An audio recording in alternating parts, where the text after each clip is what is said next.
Assalamualaikum warahmatullahi wabarakatuh.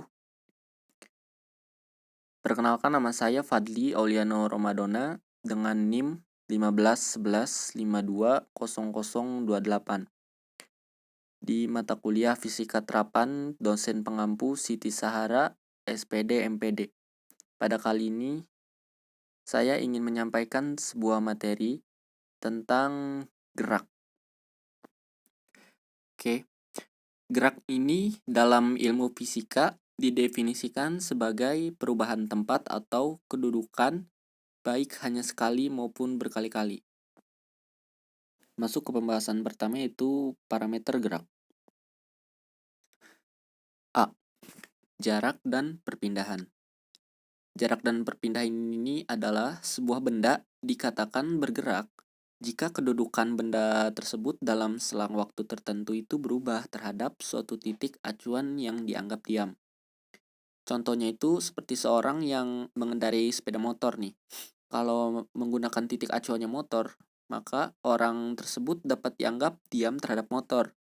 Tetapi bila titik acuannya adalah bumi, maka orang itu bergerak terhadap bumi. Bisa dilihat juga di sini ada 2 poin. Yang pertama ada poin jarak. Jarak ini adalah panjang lintasan yang ditempuh suatu benda yang bergerak. Kemudian perpindahan. Perpindahan ini adalah perubahan kedudukan atau posisi suatu benda yang diukur dari posisi awal ke posisi akhirnya benda. Nah, dengan kata lain, jarak ini hanya memperhitungkan panjang lintasan yang ditempuh dengan tanpa memperhatikan arah. Sedangkan perpindahan ini adalah perubahan posisi atau kedudukan suatu benda dengan memperhatikan arah. Sehingga dalam fisika ini perpindahan merupakan besaran vektor, sedangkan jarak merupakan besaran skalar. Jadi, kedua besaran ini tuh berbeda. Kemudian perpindahan dalam arah sumbu X positif. Di dalam koordinat kartesian atau koordinat dengan sumbu X dan sumbu Y, perpindahan dapat dituliskan dalam arah sumbunya masing-masing. Perpindahan ke arah sumbu positif mempunyai nilai positif, sedangkan perpindahan ke sumbu negatif ya mempunyai nilai negatif.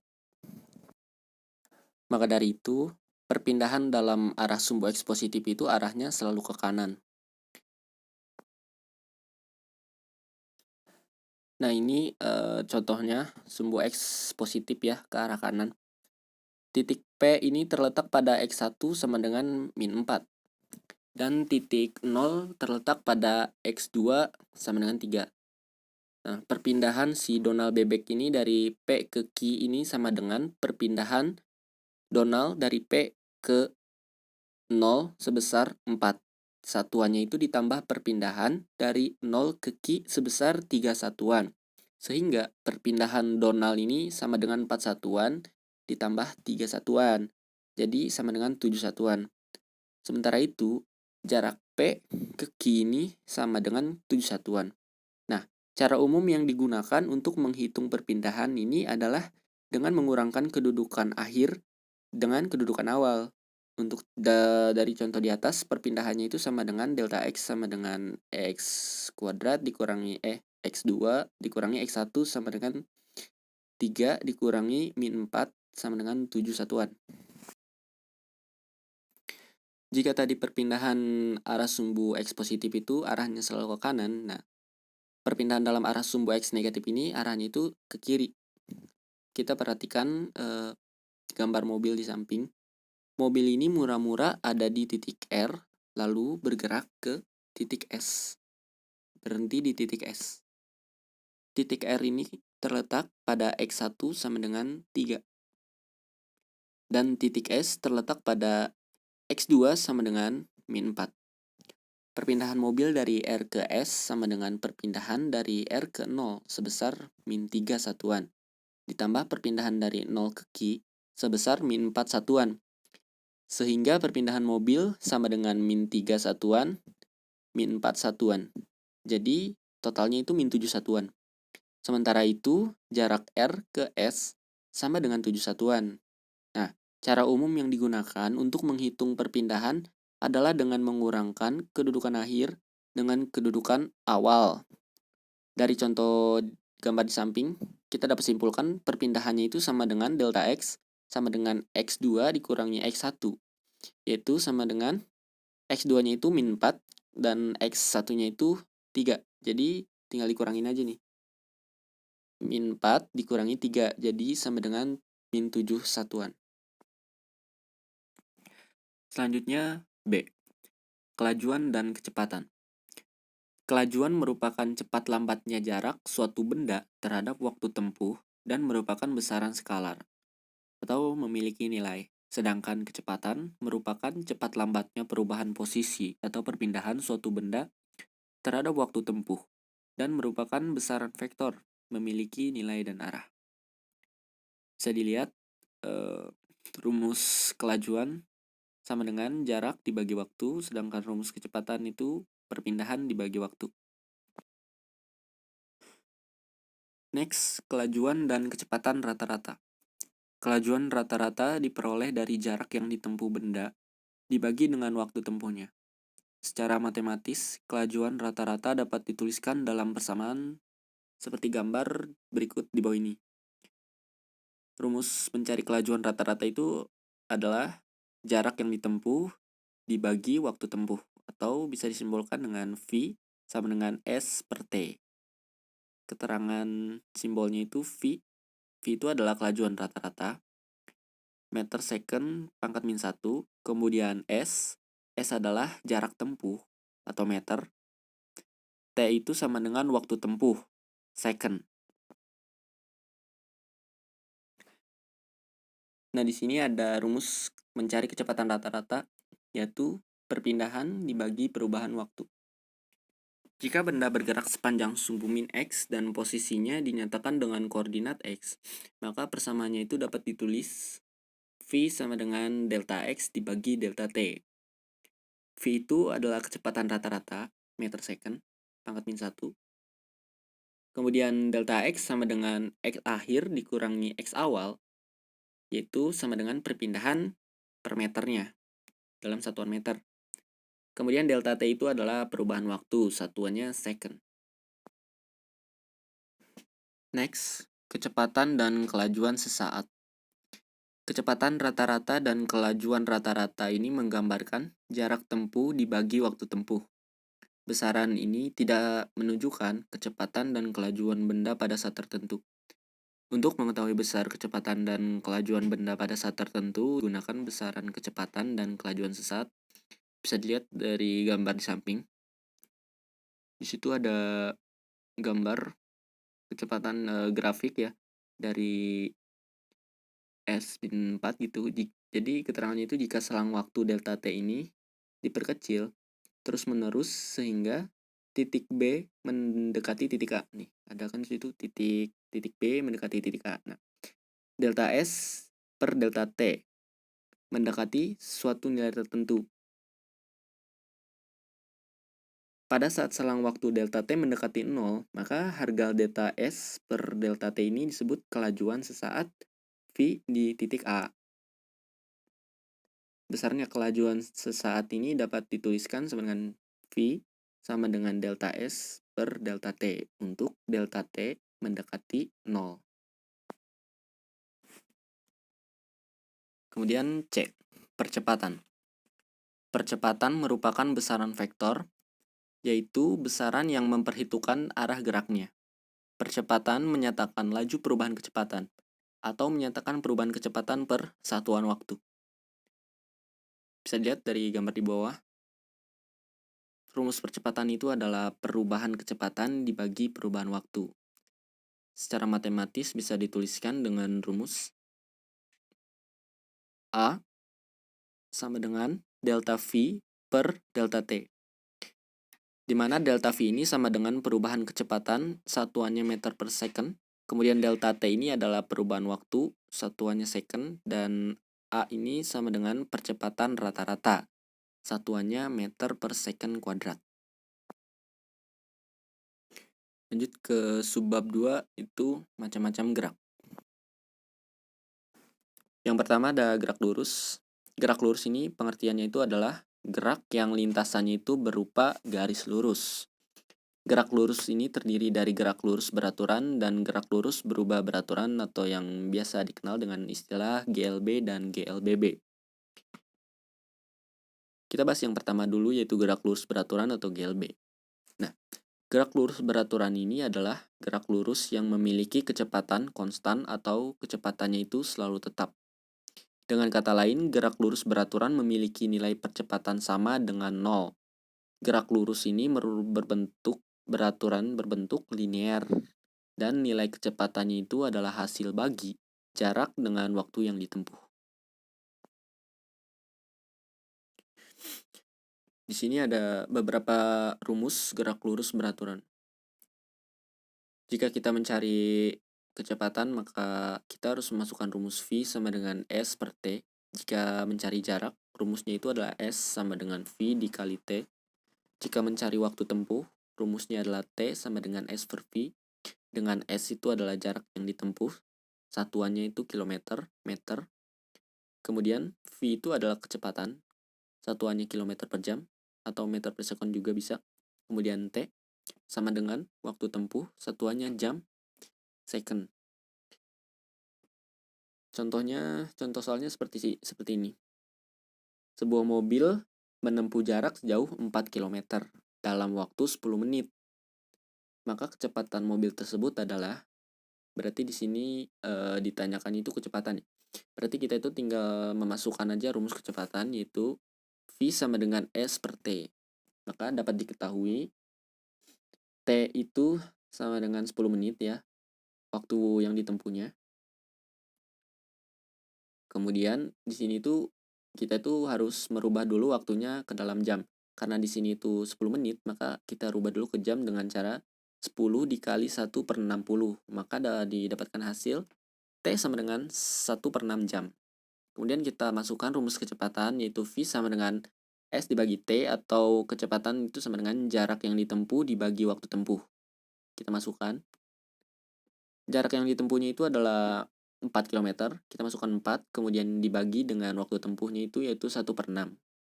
Kemudian didapatkan V sama dengan 4 dikali 6, yaitu hasilnya 24 km per jam. Jadi kecepatan mobil tersebut adalah 24 km per jam. Kemudian ada contoh soal kedua. Jika Budi mengendarai sepeda motor yang memiliki kecepatan tetap 36 km per jam selama 10 second, maka jarak yang ditempuh oleh Budi adalah, kita langsung jawab di bawah dengan diketahui itu V sama dengan 36 km per jam kecepatannya. Kita rubah dulu dalam bentuk meter per second. Jadi V sama dengan 36.000 dibagi 3.600. Jadi V sama dengan 10 meter per second. Maka jarak yang ditempuh adalah, kita langsung masukkan saja rumusnya, S sama dengan V dikali T, dimana V-nya itu 10, T-nya itu 10. Jadi tinggal 10 kali 10, jadi hasilnya 100 meter. Kemudian ada contoh soal ketiga. Budi dan Badu adalah dua sahabat yang sangat akrab. Mereka adalah mahasiswa perantauan yang sedang menuntut ilmu di suatu kampus ternama. Pada hari lebaran ini, si Budi dan si Badu ini berencana pulang ke kampung. Jika kampung Budi dapat ditempuh dengan bus selama 2 jam, dengan yang memiliki kecepatan 80 km per jam, maka berapa jamkah yang diperlukan untuk sampai di kampung Badu jika jaraknya ditambah 320 km lagi? Diketahui jarak kampung Budi tadi tinggal dimasukin rumus saja. V dikali T, jarak kampung Budi sama dengan V-nya itu 80, T-nya 2, 80 kali 2 sama dengan 160 km. Kemudian jarak kampung Badu sama dengan jarak kampung Budi ditambah 320 km tadi. Kemudian bisa ditambahkan tadi yang jarak kampung Budi ditambah jarak kampung Badu, yaitu 160 ditambah 320. Maka jarak kampung Badu itu sama dengan 480 km. Waktu tempuh untuk sampai di kampung Badu adalah T, kita masukkan rumusnya, T sama dengan S dibagi V atau S per V. S 480, V 80, 480 dibagi 80, jadi T sama dengan 4 jam. Ciri-ciri yang menunjukkan gerak lurus beraturan. Yang pertama ada lintasan berupa garis lurus, kemudian kecepatan bendanya itu tetap atau konstan, tidak memiliki percepatan atau A sama dengan 0, panjang lintasan yang ditempuh sama dengan grafik atau berbentuk linear, kecepatan berbanding terbalik dengan waktu. Kemudian contoh gerak lurus beraturan dalam kehidupan sehari-hari. Itu ada gerak planet mengitari matahari, pesawat setelah lepas landas melaju dengan kecepatan tetap pada lintasannya, kereta maju di rel dengan kecepatan tetap, sepeda yang di kayu dengan kecepatan tetap, mobil bergerak dengan kecepatan dan percepatan tetap, kapal laut yang menyeberangi lautan dengan kecepatan tetap, kendaraan yang melintas di jalan tol dengan kecepatan tetap. Pokoknya yang berhubungan dengan kecepatan dan kecepatan itu tetap. Maka itu adalah bisa dikatakan contoh gerak lurus beraturan. Kemudian gerak lurus berubah beraturan atau GLBB. Gerak lurus berubah beraturan ini adalah gerak yang lintasannya berupa garis lurus dengan kecepatan yang berubah beraturan menjadi lebih cepat atau lambat. Rumus GLBB adalah seperti di gambar di bawah ini. V sama dengan V0 ditambah A dikali T, kemudian S sama dengan V0 T ditambah 1/2A dikali T kuadrat. Kemudian V kuadrat sama dengan V0 kuadrat ditambah 2A dikali S. Dimana V itu adalah kecepatan satuan meter per second. Kemudian V0 adalah kecepatan awal, satuannya meter per second juga. A itu percepatan, satuannya meter per second kuadrat. Kemudian T itu seperti biasa adalah waktu, satuannya second. Kemudian S adalah jarak, satuannya meter. Tanda plus digunakan jika GLBB dipercepat, sedangkan tanda min digunakan jika GLBB diperlambat. Berikut adalah contoh soal GLBB. Sepeda motor bergerak dengan kecepatan awal 5 meter per second, kemudian digas dengan percepatan tetap sebesar 5 meter per second kuadrat. Ditanyakan kecepatan sepeda motor setelah 5 second. Diketahui di sini V atau kecepatan awalnya itu 5 meter per second. Kemudian A, percepatan tetap sebesar 5 meter per second. Kemudian T atau waktu 5 second. Cara menjawab soal ini dengan menggunakan rumus V sama dengan V0 ditambah A dikali T. Kita tinggal masukkan saja. Tadi V0-nya 5 ditambah A 5 dikali T 5. 5 ditambah 5 dikali 5, maka sama dengan 30 meter per second. Ciri-ciri yang menunjukkan gerak lurus berubah beraturan. Lintasan berupa garis lurus, kecepatan benda berubah beraturan cepat atau lambat, benda mengalami percepatan tetap atau A sama dengan konstan, grafik miring ke atas atau ke bawah. Dan berdasarkan pengaruh gravitasi ini, gerak lurus berubah beraturan atau GLBB ini dibagi lagi menjadi 3, yaitu gerak jatuh bebas, gerak vertikal ke atas, dan gerak vertikal ke bawah. Gerak jatuh bebas. Gerak jatuh bebas adalah gerak lurus berubah beraturan yang dipengaruhi oleh gaya tarik bumi atau gravitasi. Gerak jatuh bebas ini tidak memiliki kecepatan awal. Rumus gerak jatuh bebas adalah V1 atau kecepatan awal sama dengan V0 ditambah G dikali T. Kemudian Vt kuadrat sama dengan V0 kuadrat ditambah 2 dikali G dikali H. Kemudian rumus yang ketiga itu H sama dengan V0 ditambah T sama dengan setengah G dikali T kuadrat. Keterangannya yaitu Vt itu sama dengan kecepatan setelah T atau detik, satuannya meter per second. V0 adalah kecepatan awal, satuannya meter per second. Kemudian T adalah waktu, satuan second. Kemudian G adalah gaya gravitasi. Kemudian H adalah ketinggian. Ciri-ciri gerak vertikal ke atas. Lintasan berupa garis lurus, benda bergerak dari titik terendah ke titik tertinggi. Perpindahan terjadi secara vertikal. Kecepatan benda berubah semakin menurun secara teratur. Kecepatan benda pada titik tertinggi sama dengan 0. Yang terakhir, benda mengalami perlambatan atau A sama dengan min G, min gaya gravitasi. Contoh gerak vertikal ke atas dalam kehidupan sehari-hari yaitu melempar suatu benda ke atas, benda apapun ya. Kita lempar ke atas, kemudian benda itu jatuh lagi ke bawah. Kemudian meluncurnya roket, air mancur di taman kota. Berikut adalah contoh soal gerak vertikal ke atas. Sebuah mangga terlepas dari tangkainya dan jatuh ke tanah dalam waktu 10 detik. Ditanya berapa kecepatan benda saat detik ke-6, gravitasinya sebesar 10 meter per second kuadrat. Kita jawab seperti biasa, diketahui dulu. V0 itu adalah kecepatan awal 0 meter per second karena di sini tidak ada ya. Kecepatan awalnya tidak tercantum. Kemudian T sama dengan 6 detik. Kemudian G atau gaya gravitasi itu sebesar 10 meter per second kuadrat. Penyelesaiannya tinggal masukkan aja rumus Vt atau kecepatan setelah detik. Vt sama dengan V0 atau kecepatan awal ditambah G gaya gravitasi dikali waktu. Vt sama dengan kecepatan awalnya 0 ditambah G dikali T. Maka dapatkan hasil yaitu 10 kali 6. G dikali T karena V0 nya gak ada, jadi tinggal G dikali T doang, 10 kali 6. Jadi hasilnya 60. Kemudian ada gerak vertikal ke atas. Gerak vertikal ke atas ini adalah gerak lurus berubah beraturan. Sebuah benda yang lintasannya itu lurus ke atas atau vertikal. Bisa disebut vertikal, lurus ke atas gitu. Ciri-ciri gerak vertikal ke atas itu adalah lintasan berupa garis lurus. Benda bergerak dari titik terendah ke titik tertinggi. Perpindahan terjadi secara vertikal.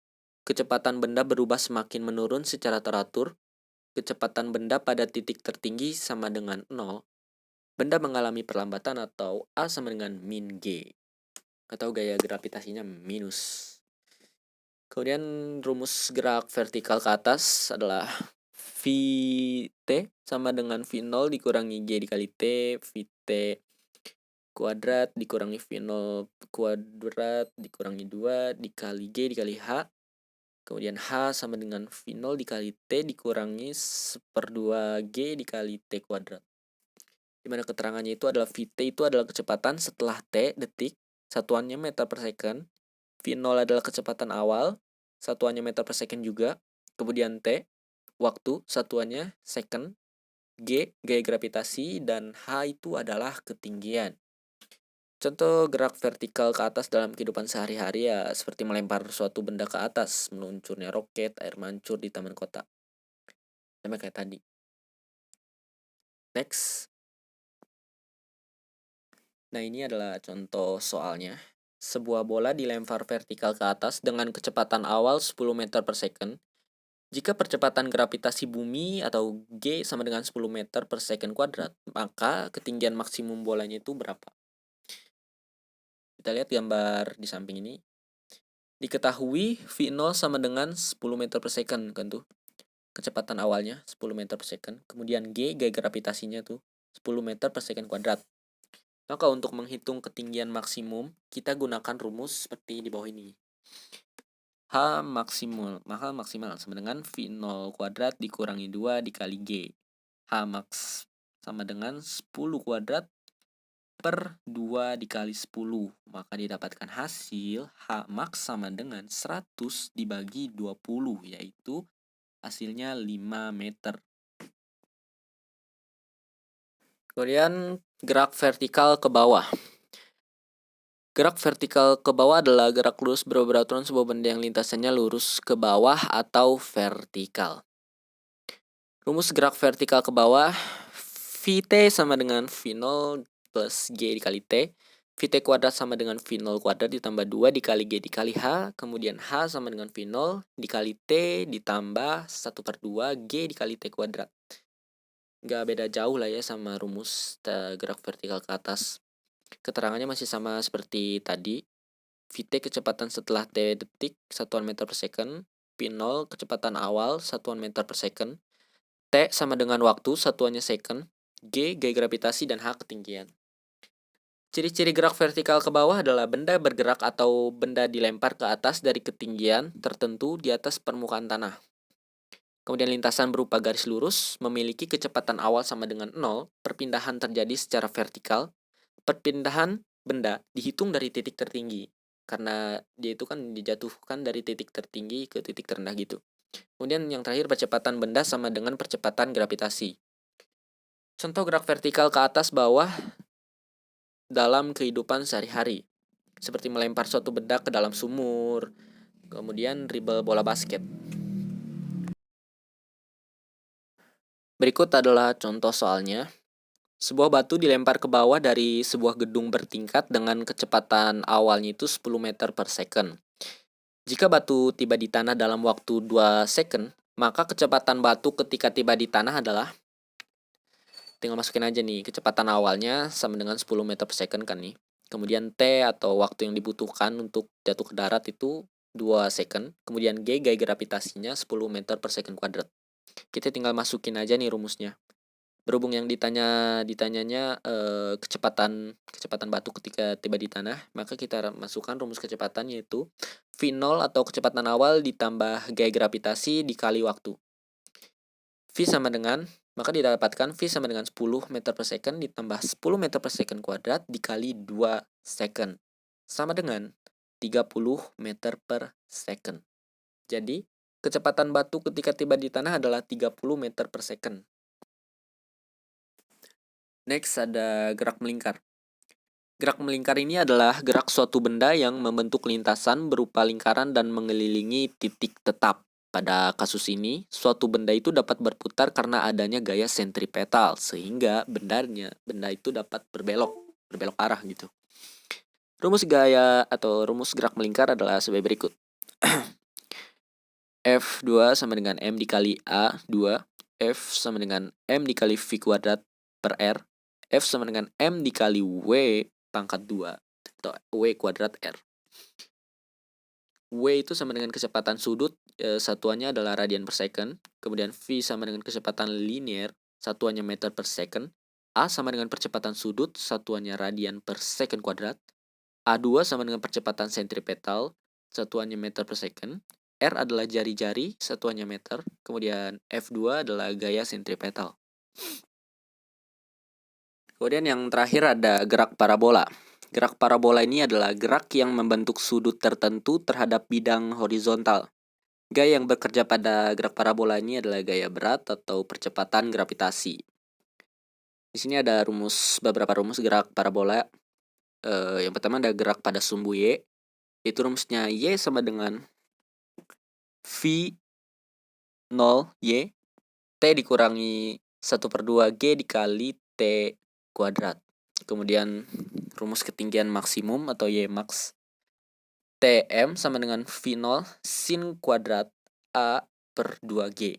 Kemudian ada rumus gerak pada sumbu X, yaitu X sama dengan V0 cos A dikali T. Kemudian rumus terakhir ada ketinggian maksimum atau rumus X max, yaitu V sama dengan Vx kuadrat ditambah Vy kuadrat pangkat T per 2. Ciri-ciri gerak parabola. Lintasan berupa parabola tentu saja. Kemudian jarak terjauh yang ditempuh dengan sudut 45 derajat. Contoh gerakan parabola dalam kehidupan sehari-hari kita. Banyak. Ada bola tenis yang dilambungkan, gerakan bola basket masuk ke ring, lompat jauh, smash pada permainan voli, penembakan rudal, banyak lagi. Berdasarkan sifatnya ini, gerak-gerak ini dibagi menjadi 3 lagi nih, yaitu ada gerak relatif. Gerak relatif adalah gerak yang bergantung pada titik acuannya, benda yang bergerak seolah tak bergerak. Kemudian gerak semu adalah gerak suatu benda yang seolah-olah bergerak tetapi sebenarnya dia itu diam. Kemudian yang terakhir ada gerak ganda, adalah gerak yang terjadi secara bersamaan terhadap benda di sekitarnya gitu.